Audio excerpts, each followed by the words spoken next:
O aço vem em bobina, desenrola, uma primeira pancada faz esse corte e abre uns buracos, o que saiu do buraco vem para cá e faz a transição entre o corpo e o tubo das pernas. E o que sobrou aqui é estampado para ganhar rigidez, estampado e estirado. Junta tudo lá, aqui. Está faltando o quê?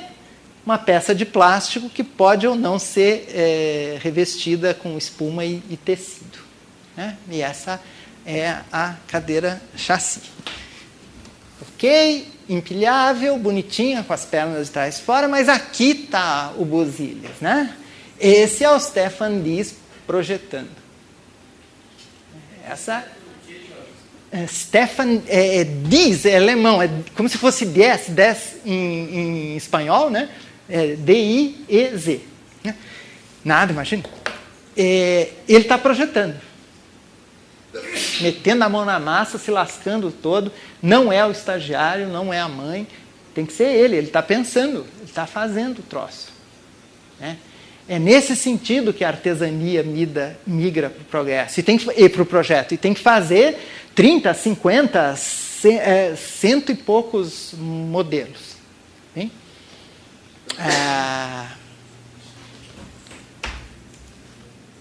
Tá aí a mocinha completa.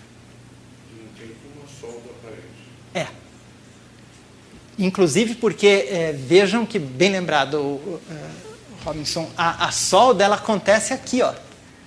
E ela tem um bastidor na frente, né? Ela não precisa ser uma solda lustrada, limada. As principais soldas acontecem num lugar invisível. O robô pode passar lá e resolver a coisa com relativa facilidade. Última coisa, eu vou deixar a segunda parte para depois, tá bom? Vou deixar... E a gente entra com o discurso do vidro, tá bom?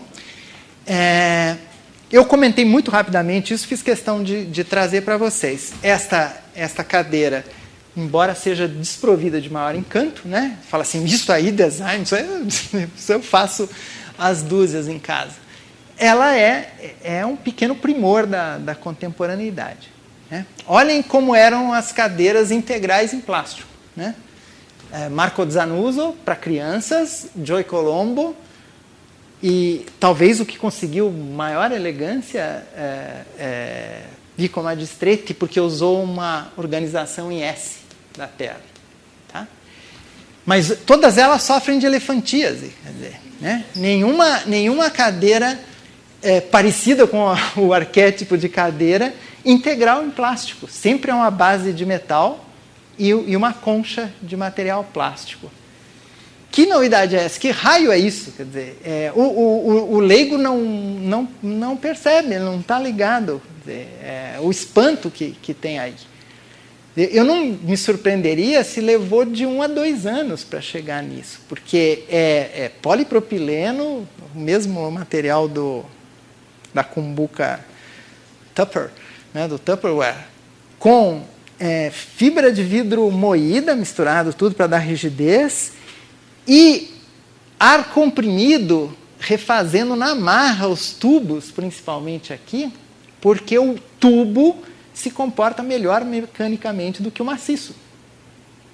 Agora, a composição desses elementos, até ajustar e chegar na história, não me surpreenderia de 1 a 2 anos. Mas depois, 45 segundos, sai uma cadeira. Né? E aí pode dormir, só contar os centavos no cofrinho dos royalties. Né? Porque deixa lá trabalhando de madrugada, etc. Só ir colocando resina e tirando. A produção vai rolando lá. Né? Difícil é estabelecer o que fazer e como fazer. Depois rola sozinho. Ok? Oi? Sim. Jasper Morrison, um designer inglês. Bem? Nós vamos fazer um pulo. Eu volto a isso na próxima aula. E vamos... vou passar a peteca para o... Você quer o microfone? Que é esse aqui? Bem, tá bom. Eu vou trocando para você.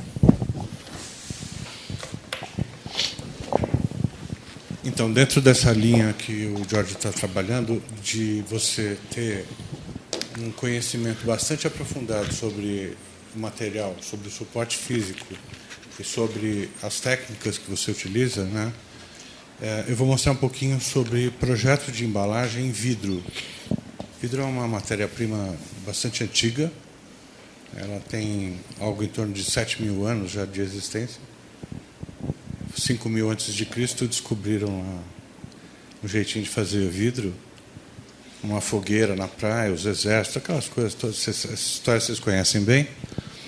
E aí descobriram que a areia, a matéria-prima disso daí é a areia. A areia, quando submetida a uma alta temperatura, funde e forma essa matéria-prima chamada vidro. O vidro, ele está... diziam antigamente que era um material sólido, ele não é sólido, ele é um material líquido de alta viscosidade. Tanto é que, se vocês observarem nas construções bastante antigas, de 1800, 1700 para cá, que usavam vidro plano, se vocês observarem, vocês vão ver que as janelas, o vidro vai escorrendo, né? Então fica mais ondulado embaixo e mais fino em cima, a lâmina de vidro. Então o vidro ele está constantemente escorrendo, né? Ele é um líquido, na verdade. A produção, alguém conhece aqui? Alguém já entrou numa fábrica de vidro? Já, né? Então, é uma das coisas mais surpreendentes e mais bonitas que a gente tem, né? É bonito, é uma técnica maravilhosa. E isso daqui é a linguagem da indústria. Aquela bola que vocês viram logo no início é a gota, é a famosa gota que dá origem não só ao vidro, à produção de artefatos de vidro artesanalmente produzidos, como na própria indústria, a base da produção é uma gota. Pode ir em frente. Então, eu vou passar rapidamente um filminho, só para vocês verem um pouquinho uma fábrica funcionando.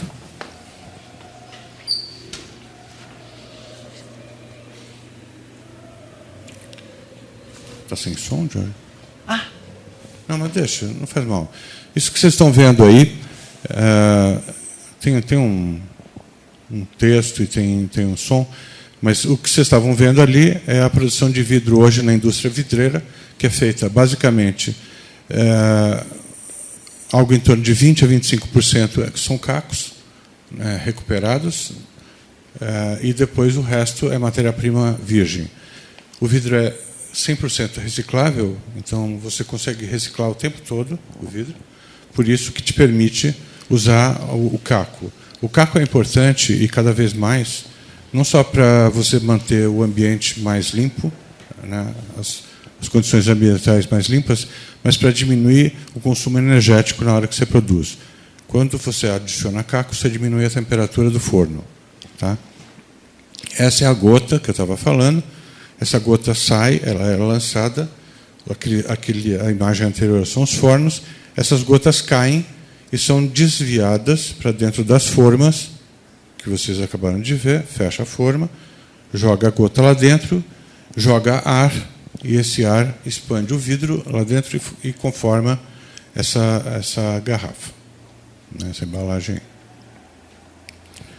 Isso que vocês estão vendo ali é a garrafa pronta, ela sai numa linha de produção para ser resfriada, então ela continua ainda no processo de resfriamento um longo tempo, mas ela continua sendo, vocês viram bastante fogo ali, você não pode submeter a um choque térmico a garrafa. Então, ela vai esfriando muito devagarzinho, de modo que ela não trinque. Isso que eles estão fazendo aqui é fazendo uma verificação da qualidade do vidro e descartando exatamente aquelas peças que têm algum tipo de defeito.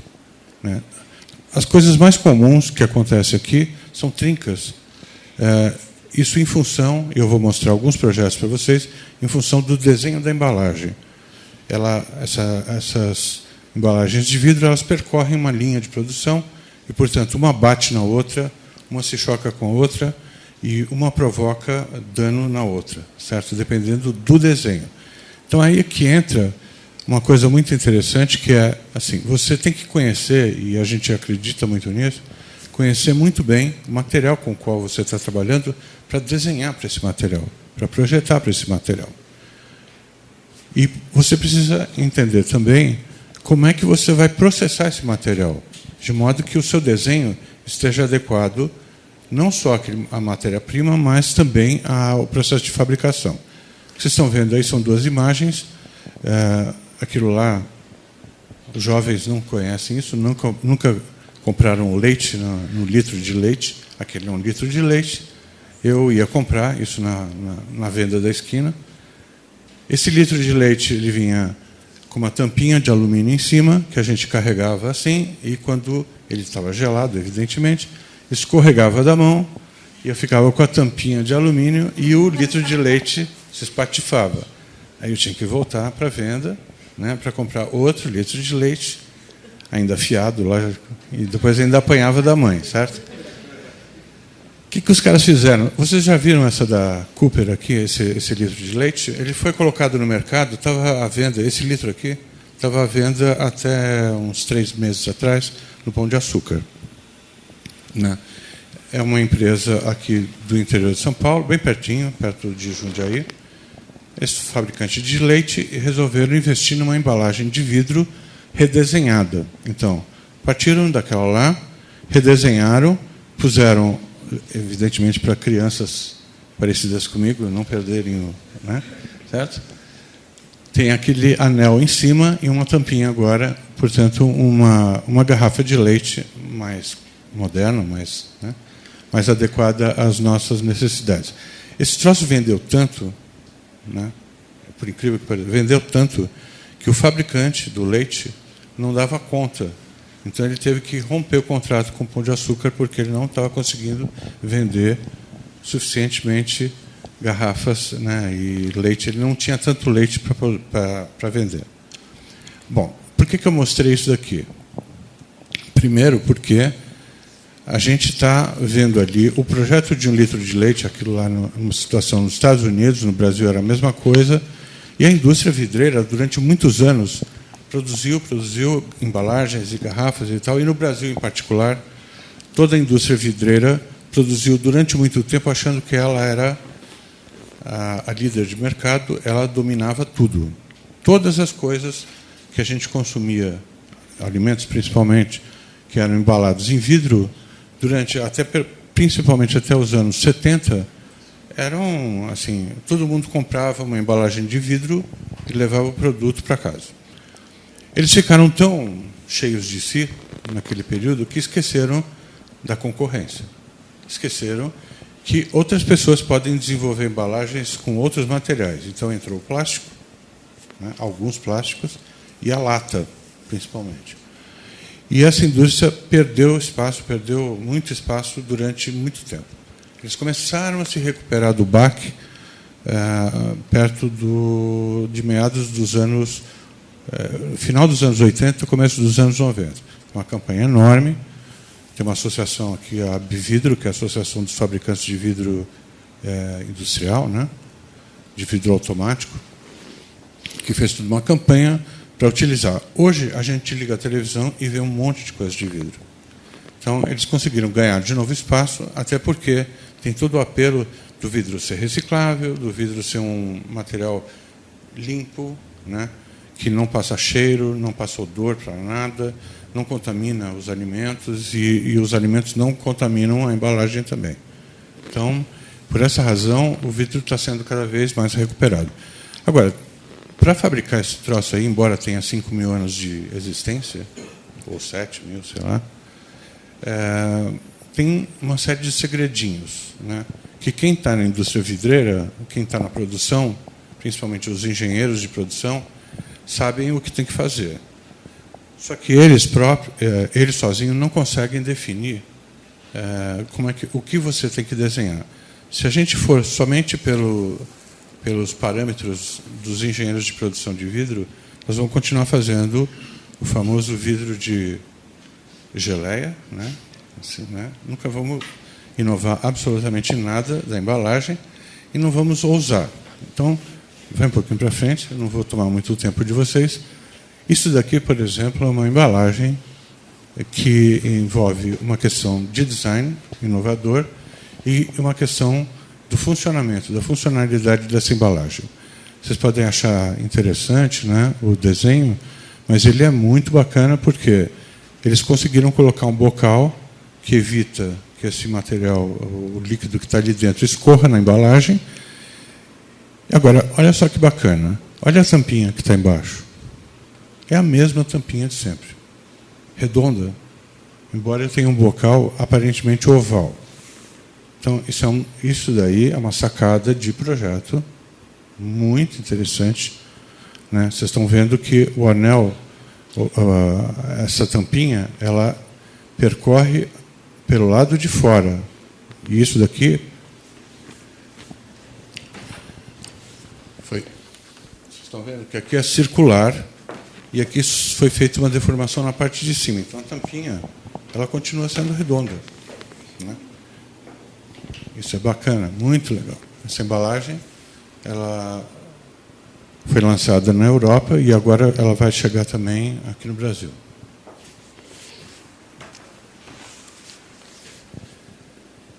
Isso daqui parece bobagem, mas é muito complicado de fazer. O cara precisa... Eu estou mostrando, são embalagens de bebida. Né? Tá? Vocês estão vendo ali embaixo aquela quantidade de vidro que tem ali? Para fazer isso daí, você lembra aquela gota que eu mostrei? A gota caindo lá dentro e o cara fazendo a expansão com ar? Né? Não dá para fazer desse jeito. Mas se eu jogar a gota e expandir, eu vou ficar com o fundo, com as paredes todas homogêneas. Então, eu tenho um tempo na produção que é diferente. Eu jogo um pouco de material, né? Faço uma pequena expansão e depois eu completo com mais material ainda. Então, é como se eu estivesse jogando 2 vezes material lá dentro e fazendo em duplicar. Então, essa é uma embalagem difícil de ser feita, é muito cara. É uma embalagem que, se não tomar cuidado, ela rompe ali embaixo, porque eu tenho diferenças muito... Eu estou falando agora de projeto. Diferenças de espessura muito grande. O fundo é uma quantidade de... É uma massa enorme em relação ao que você tem na superfície, na parede do vidro. Essa outra aqui. Vocês estão vendo aquele... Ali em cima? Né? Isso daqui, ó. Vocês estão vendo esse detalhezinho e esse ombro, né? Aquilo ali é feito com um processo de expansão, mas tem uma peça que entra ali no meio e faz aquela curva que vocês estão vendo. Ela está dentro da garrafa, né, expandindo para poder fazer aquela curva. Isso pode parecer bobagem, mas esse pescoço ali, com aquele detalhe, ele serve exatamente para você ter um reforço estrutural na própria garrafa. Essa inclinação, esse ombro inclinado, serve para você desformar mais facilmente. Porque, senão, eu vou ter retenção de material dentro ali da forma. Então, eles começam a desenhar. O fundo dela, vocês estão vendo que o fundo é diferente daquele outro. Eu tenho um efeito visual, não igual, mas que lembra um pouco uma acomodação maior de material embaixo. Não é, na verdade, é uma curva, né? É uma concavidade que está ali. Para que serve isso, gente? É porque eu estou colocando álcool dentro da garrafa, uma bebida alcoólica. E isso gera pressão. Vocês lembram aquela teoria dos vasos, né, em física, que se estuda? Né, que eles explodem, né, quando... Né? Então, eu tenho que trabalhar exatamente essa embalagem como se ela fosse um vaso, né, um vaso de pressão. Essa também. Mas olha só, essa daqui tem mais encrencas ainda. Além do fundo ali embaixo, vocês têm a parte de cima que é reta. Isso daqui é uma embalagem dificílima de fazer. Então, essa é a diferença. Vai chegar o designer lá com esse desenho e o cara da produção vai falar, não faço. Não faço. Mas não faz por quê? Não faço porque a cada 10 garrafas que eu fizer dessa daqui, eu vou quebrar uma, pelo menos. Ou 2, sei lá. Né? Isso daqui é dificílimo. Eu tenho um ângulo 90 graus, então, dentro de uma matriz que eu vou jogar vidro e vou expandir, na hora que eu abrir, eu preciso tomar um baita cuidado para poder não só resfriar lentamente esse material, mas ele não pode ter choques, bater um no outro com muita força. Essa garrafa resistiu bastante, exatamente porque ela é um cilindro e tem uma parede contínua. Então, naquela linha de produção que vocês viram da garrafa saindo, uma encosta na outra, parede com parede, aresta com aresta, e mesmo rodando, ela está sempre em contato com a outra. Se eu tivesse pontas ali, provavelmente uma bateria na outra e feriria a outra e quebraria, ia trincar tudo. Vai em frente. Olha só. Ai, meu Deus, né? Então, isso daí é de verdade, viu, gente? Isso é um protótipo. É para vender mel, né? Bonito. Tem o favo ali dentro. Essas superfícies todas lembram um pouco mel. Então, o cara ficou muito feliz quando projetou isso. Só que a fábrica ficou extremamente sensibilizada com o quanto ia... ela falou, bom, eu faço, mas custa uma fortuna, né? Você vai precisar vender mel para caramba para poder pagar essa embalagem, né? Olha só quantos erros de projeto que tem aí. Vocês conseguem identificar não só a dificuldade de fazer várias superfícies, mas eu estou trabalhando com superfícies planas, várias superfícies planas, que o mel não é álcool, não tem pressão interna, mas tem líquido lá dentro, tem, né? Mas o pior não é isso, não. O pior é isso aqui, ó. Vocês estão vendo essas pontas? Vocês imaginem essas pontas na hora que está saindo aquele monte de vidrinho lá na linha. Uma bate na outra e vai quebrando, e mais do que isso, ela pode, essa embalagem aqui, as embalagens naquela linha de produção, elas podem inclinar até 16 graus. Essa embalagem, exatamente porque o fundo está mais dobrado e tem aquele ângulo ali, ela pode tombar, dependendo da situação. Ela tomba na linha, né? Então, na hora de chegar no invase, você não consegue invasar, você não consegue jogar o material lá dentro. Hã? Não. Não, isso daqui aquilo é um protótipo, tá? E é muito caro. Hã? Não, eu sei. É o que a gente está falando. Você tem que ter a consciência do suporte que você está trabalhando. Então, eu fiz uma embalagem bacana pra caramba, mas não é para ser em vidro. Aquilo lá dá para fazer em plástico. Um detalhe, a gente não tem como avaliar, porque não tem o todo. Você não pode juntar concavidades e convexidades, senão não desmolda, né? Então, essa geometria cubista, como alguém comentou, ela tem um limite muito claro que é pensar que, num determinado momento, uma metade vai pular para cá e a outra metade vai pular para lá. Então, onde vai ser definida essa metade, que vai fazer com que a intersecção entre os moldes seja completamente facetada, né? E nenhuma quina pode sobrar a ponto de travar a saída, né? Porque senão todas as peças vão ser estouradas no momento que forem desmoldadas, né?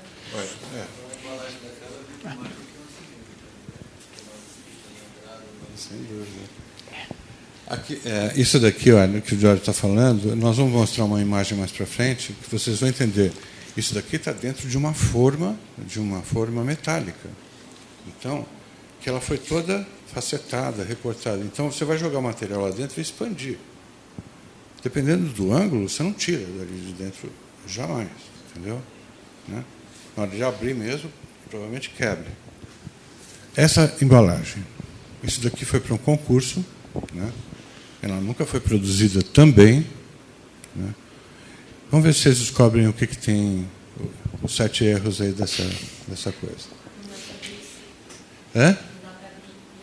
Não dá para abrir. Dá para abrir, sim. Eles fizeram... Olha, assim, o princípio é muito interessante. Vamos imaginar que nós estamos pensando numa embalagem que ainda não é de vidro, tá? É de qualquer coisa, menos vidro. Isso é bacana para efeito de transporte. Você empilha você arruma, você organiza melhor a tua... Você torna mais compacto o teu produto, cabe ali dentro, tem um volume suficiente para colocar cerveja e tal. Aí tem aquele gargalo bonitinho ali, que foi rebaixado exatamente para poder fazer o empilhamento. Até aí está tudo bem. Tá? Se não fosse feito de vidro. Porque, sendo feito de vidro, tem 2 erros, pelo menos, aí. Um deles é isso que ele está falando, que é assim, paredes planas, quando você tem material lá dentro, você tem cerveja sob pressão. Beleza, expande e arrebenta a parede plana. Por isso que as garrafinhas de cerveja são cilíndricas. E muitas delas, o fundo ainda é arredondado, para aguentar o tranco. Não. Se for destilado, aguenta mais. Dá. Tanto é que você tem garrafa de uísque, de gin, de tal, quadrada. Agora, essa garrafa aqui para cerveja, ou produtos gasosos sob pressão, não serve. Ela estoura. E aquele gargalo que vocês estão vendo ali,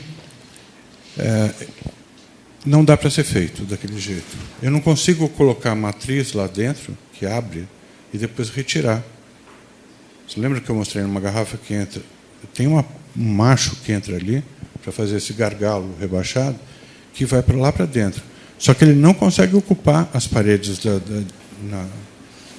ou, se conseguir, eu não tiro jamais a peça lá de dentro, entendeu? Então, não dá para fabricar essa peça. Essas imagens são desenhos em 3D? Na verdade, isso aqui foi um modelo feito artesanalmente, tá? Isso aí é pequenininho, pelo visto, o tamanho Sim. da tampa. É desse tamanho, é um cubinho.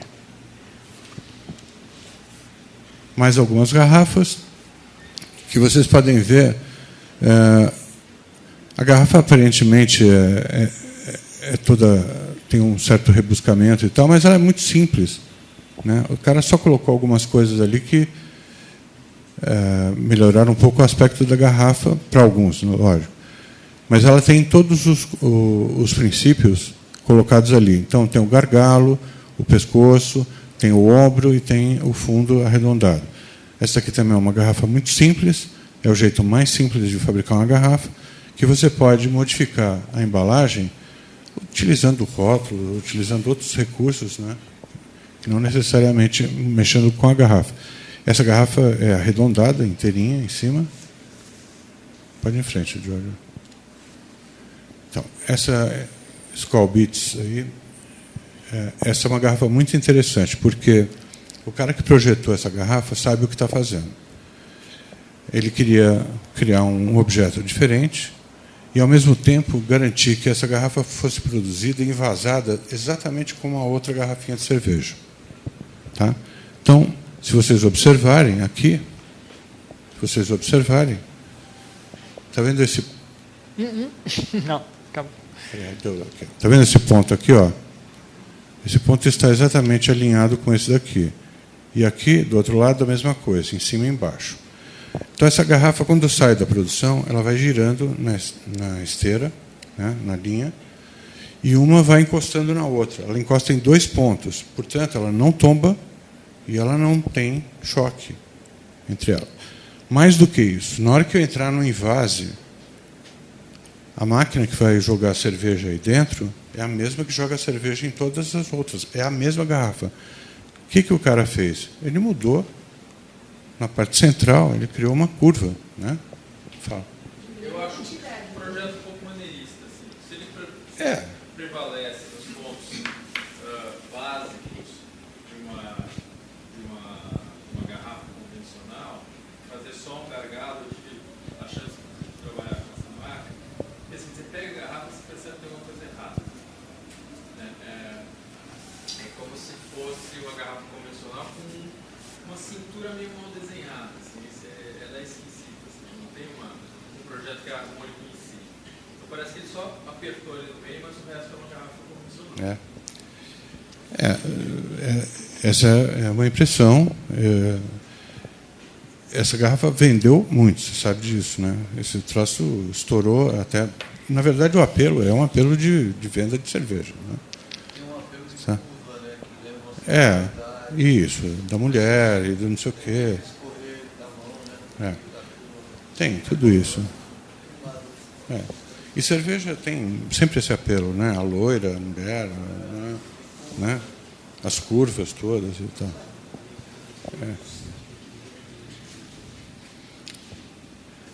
A Devassa também vai pela mesma linha, né?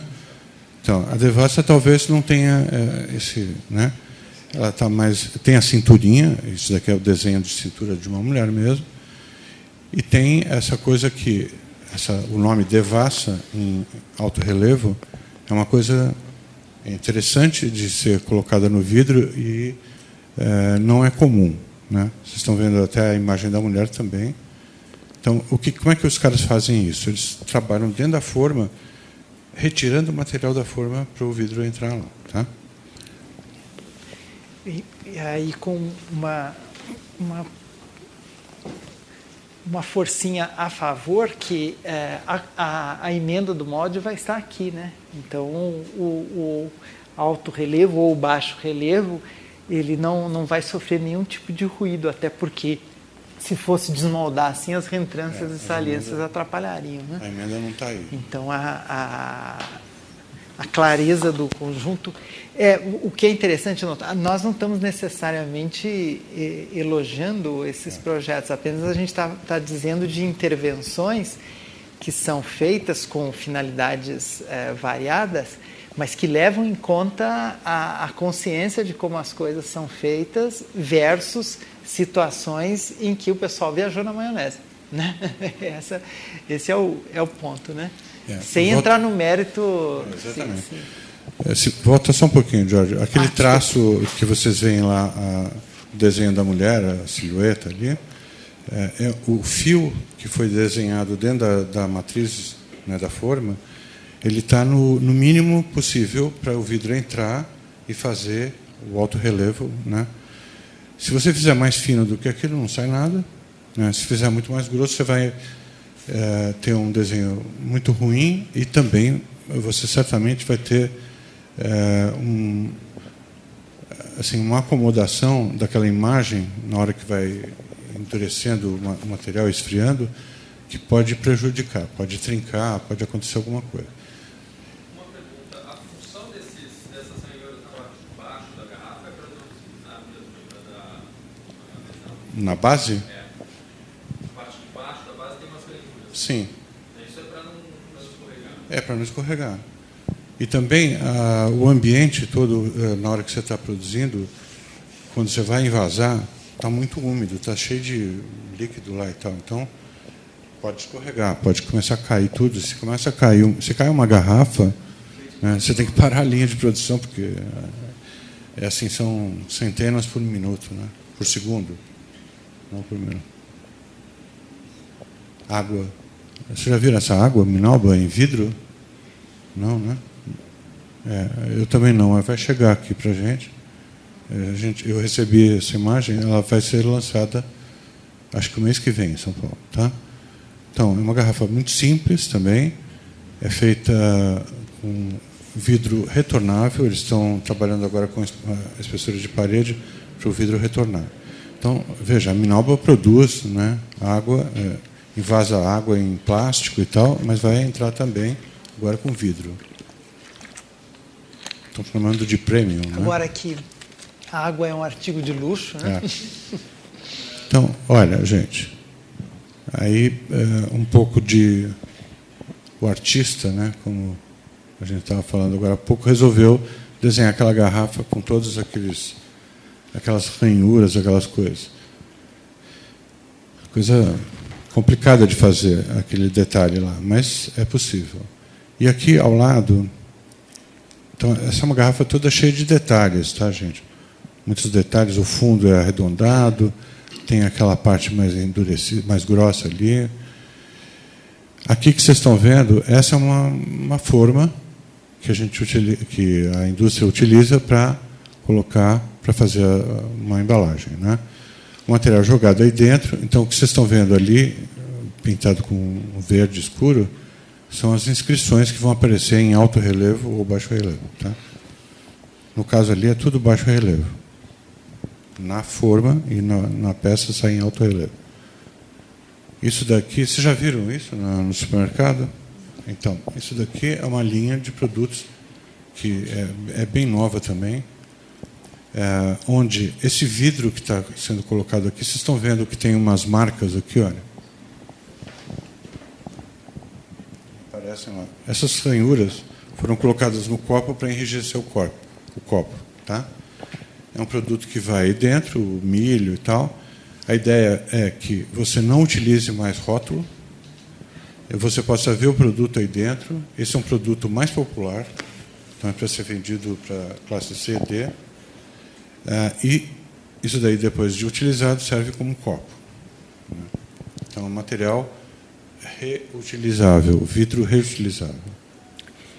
E as ranhuras, além de evocar um decoro para o copo, claro que isso é bastante relativo, né? Quem vai entender isso como atributo do copo? Elas reforçam a superfície, portanto, permitiriam, em princípio, usar uma parede mais fina, né? Economizar vidro na fatura da embalagem. Aqui são embalagens bem simples. Aquele vidro lá, eu só mostrei isso porque você pode trabalhar com vidros cilíndricos, que são os mais fáceis de fabricar, e depois compor isso dentro de uma apresentação que envolva uma outra maneira de organizar para transporte e apresentação, né? Mas com um cubo, né? Um cubinho. Esses vidros aqui também são vidros especiais. Eles têm tratamento superficial jateado. Tem um anel aqui de vidro externo que enrijece o conjunto e serve de ancoragem para a tampa. Tá? Esse é um vidro muito fácil, uma embalagem muito fácil de ser fabricada. Mas o cara que desenhou isso daí sabe exatamente o que está fazendo. Né? E aí é só para a gente terminar uma imagem de 2 garrafas. 10 e 10. 10 e 10. 10 e 10 já? Então tá bom. Na semana que vem a gente vai retomar a partir daquele ponto que o Jorge parou. Tá? E aí vamos mostrar mais algumas coisinhas para vocês.